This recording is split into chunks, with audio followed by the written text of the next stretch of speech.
so nervous. I've never thought I would get to this point. I didn't have anyone to help me.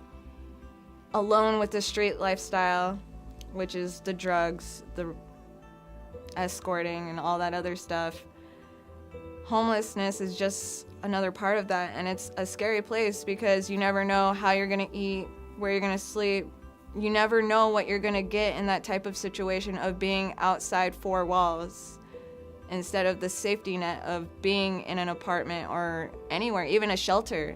I moved back in with my mom and my stepdad, and because they were so fed up with me, you know, they were ready to put me on the streets. They literally had tubs of my clothes and shoes and everything and just put it outside and said, you can't be here anymore.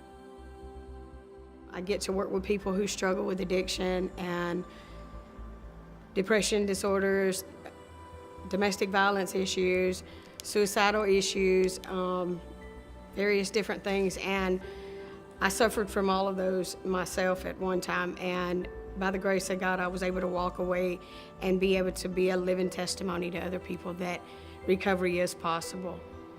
A lot of people today, you hear people say that people end up homeless because they don't care, they're strung out on drugs, they're nasty, they're hopeless, various different things that society has just closed the doors on them. I work every day, countless hours, trying to help people see a different side of themselves and find that they do deserve another opportunity at life. I was homeless for 4 years on the streets of Las Vegas, Nevada. For me personally, I didn't come from a homeless state. I used to be an administrative secretary for a veterans facility in Alabama. I worked for a hospital for 11 years prior to that. Many different things, and then just one day I got caught up on drugs and I couldn't find my way out, and I became that hopeless dope fiend. My greatest success would be that I work in the heart of the locations that I used to get high. Today, I show people that you don't have to live that way.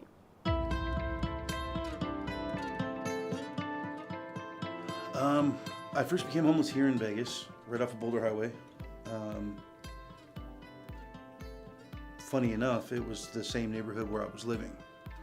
I was living with my mom, and then eventually the drug use and recklessness became too much for her. So I ended up around the corner at a dope house, a trap house. I was homeless for months at a time. There was times where I went back to my family, but for whatever reason, I would always find an excuse to get out and get high. And then, you know, within a very short period, I'd be homeless again. One night I was sleeping on a couch under the stars, you know, and that sounds a lot more glamorous than it was. It was pretty horrible. Not being able to shower, not being able to have a steady meal schedule, steady sleep schedule. There was times where I went 7, 8, 9. I think 9 days was my longest without sleeping. What I can say is, you know, for the people out there that are using, it's really just a trap or a vicious circle.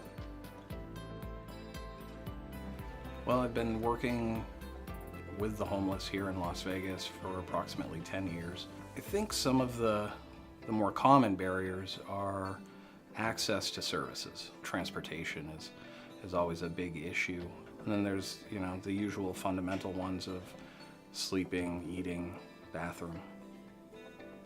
I think the biggest overarching myth is that folks want it, that they want to be homeless. I've yet to encounter anyone that really wants to sleep on the street or not have some type of safety or security or routine or know where they're going to eat that day. Sometimes it's just listening to a person. You know, that's the success. Treating another human being like a human being. Just because they're experiencing homelessness or they're in the throes of drug addiction doesn't mean that they deserve any less quality treatment because of their circumstances. It's pretty tough. It certainly isn't glamorous. Nothing that I've done anyway is something that I would view out of the ordinary, extraordinary, going above and beyond. It's just part of the process of what we need to do in order to get someone service they require. I've encountered a number of individuals who are so grateful for some semblance of clarity in their lives and their ability to think a little more clearly, that, you know, their first instinct is to, you know, how do I give back? How do I help out?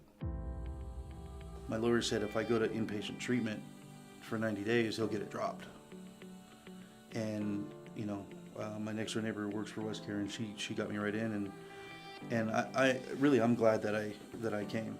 If I knew what West Care, you know, Harris Springs Ranch was like years ago, I would have done it a long time ago. It was a really cool experience up there, and it's nothing like I thought. It's nothing like I thought it was going to be. It was much better. It's a bunch of like stories like mine. A bunch of people who chose the streets and/or gangs and/or crime over a steady environment. It's just as fun as getting high on the street, because you're up there with all people that would have been your buddies when you're using, but you're all getting clean and you're all patting each other on the back, and just having a TV, a roof over your head, and 3 meals a day should be a good enough reason for people to go up there. And then, you know, like me, once they get there, they're gonna fall in love with it. I couldn't imagine a better place for me.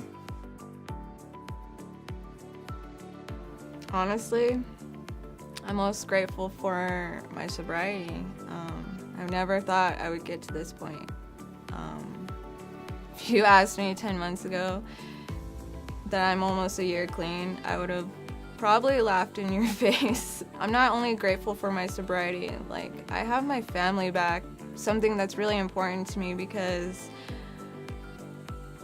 you know, they didn't trust me, they weren't proud of me, and now, like, almost every time I get on the phone with my mom or my stepdad or my dad, you know, that's something they tell me all the time, is that they're proud of me. And even back in high school, you know, they didn't say stuff like that. So for them to say that is, like, so crazy to me, because I'm like, what? You're proud of me? So it makes me feel really good to hear that. How did I get out? On June 13th, 2009, standing in front of the Safari Motel, I remember praying to God and saying, I can't live this way anymore. If you just get me to jail for 30 days, I'll do the rest. I went to jail about 3 o'clock in the morning on June 14, 2009, and have been sober ever since. I do what I do with West Care Women's and Children's Campus because when I got sober in 2009, I didn't know there was a different way to live. You don't have to live in the guilt and shame. There's a different way. If you believe that you don't deserve a chance at life, give yourself a break. Go out there and just ask for help. The key to being able to succeed in life is learning to ask for help when you don't think there is any. I love what I do today. I love being able to help other people find a chance at life and know that we make a difference every day. Everything I went through was for a purpose, and that higher purpose was to help other people get through their struggles and know that there's a better way to live.